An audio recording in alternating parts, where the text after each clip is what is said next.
The Jewish Story. This week's story from the Holocaust was taken from the book The Drowned and the Saved, written by Primo Levi. The arrival in the lager was indeed a shock because of the surprise it entailed. The world into which one was precipitated was terrible, yes, but also indecipherable. It did not conform to any model.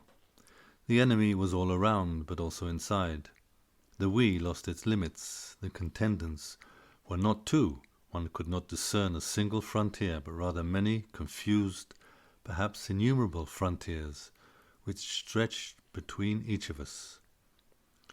One entered hoping at least for the solidarity of one's companions in misfortune.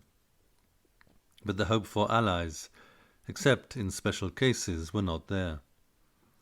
There were instead 1,000 sealed-off monads, and in between them a desperate, hidden, and continuous struggle. This revelation, which became manifest from the very first hours of imprisonment, often in the instant form of a concentric aggression on the part of those in whom one hoped to find future allies, was so harsh as to cause the immediate collapse of one's capacity to resist. For many it was lethal, indirectly or even directly. It is difficult to defend oneself against a blow for which one is not prepared. Various aspects can be identified in this aggression. It is necessary to remember that the concentrationary system, even from its origins, had the primary purpose of shattering the adversary's capacity to resist. For the camp management, the new arrival was an adversary by definition, whatever the label attached to him might be, and he must immediately be demolished to make sure that he did not become an example or a germ of organized resistance.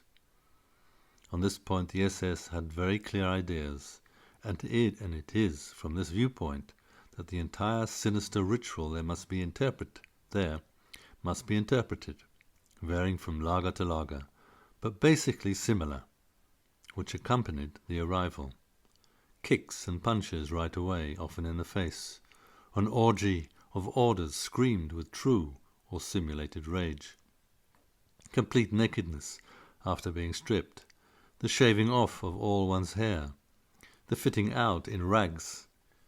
It is difficult to say whether all these details were devised by some expert or methodically perfected on the basis of experience, but they certainly were willed and not casual. It was all staged, and this was quite obvious. Please pass on this story.